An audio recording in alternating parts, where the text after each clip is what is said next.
ఈ విషయంలో తొందరపడినారేమో నాకు అనిపిస్తుంది.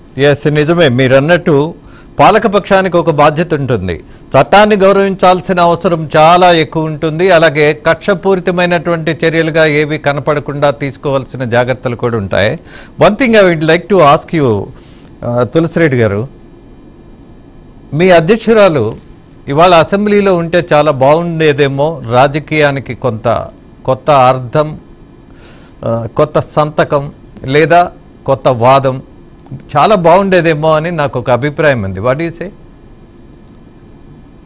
నిజంగా ఇప్పుడు అసెంబ్లీలో వచ్చేసి వివిధ పార్టీల ప్రాతినిధ్యం ఉంటే, లక్ష్మణ్ గారు కూడా చెప్పుకుంటారు, గతంలో వచ్చేసి ఇండిపెండెంట్లు మంచి వక్తలు ఉండేవాళ్ళు, సిపిఐ సిపిఎం, మిగతా జైపాల్ రెడ్డి, తర్వాత వచ్చేసి వెంకయ్యనాయుడు, ఇటువంటి వాళ్ళు, సుందరయ్య, వీళ్ళు వచ్చేసి ఉన్నప్పుడు నీలం సంజీవ రెడ్డి లాంటి వ్యక్తి ఉండేవాడు, అక్కడనే వచ్చేసి తిరుమల నాగిరెడ్డి ఉండేవాడు, బాబు అమర్దులు వచ్చేసి.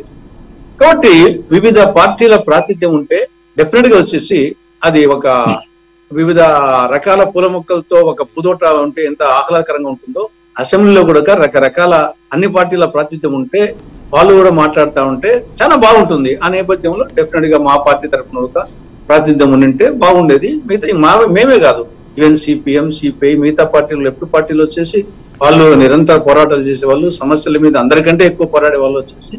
కాబట్టి డెఫినెట్ గా అసెంబ్లీలో ఆ విధంగా ఉంటే మంచిది, బాగుండేది. ఆ విధంగా లేకపోవడం కూడా బాధాకరమే. ఎవరో ఒకళ్ళు ఉండటం కంటే షర్మిల గారు ఉండటం అనేది, బికాజ్ అసెంబ్లీలోనే కొన్ని విషయాల మీద చాలా లోతుగా చర్చ జరిగే అవకాశం కూడా ఉండుండేది.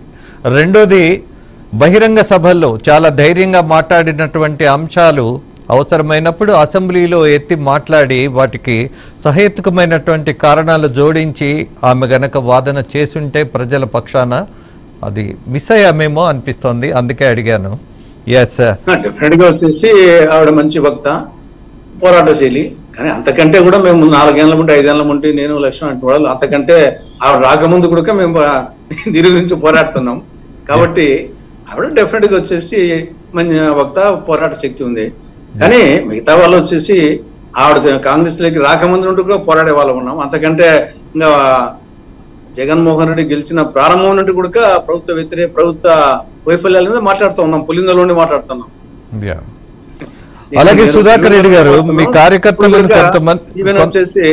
ఈవెన్ వచ్చేసి రాష్ట్ర ప్రభుత్వం ఈ విషయంలో వచ్చేసి తప్పని కూడా అంటున్నాం. వచ్చేసి తప్పు దాంట్లో వచ్చేసి ఎలాంటి మొహమాటం లేదు. ఆ ప్రభుత్వమైనా ఈ ప్రభుత్వమైనా, ఈవెన్ కొన్ని సందర్భాల్లో మా ప్రభుత్వమైనా, ఈవెన్ మా పార్టీ అధ్యక్షురాలు తప్పు చేసినా కానీ నేను ఒక ప్రజాస్వామ్యవాదిగా వచ్చేసి తప్పుంటే తప్పని చెప్పే లక్ష్యం ఉన్నది.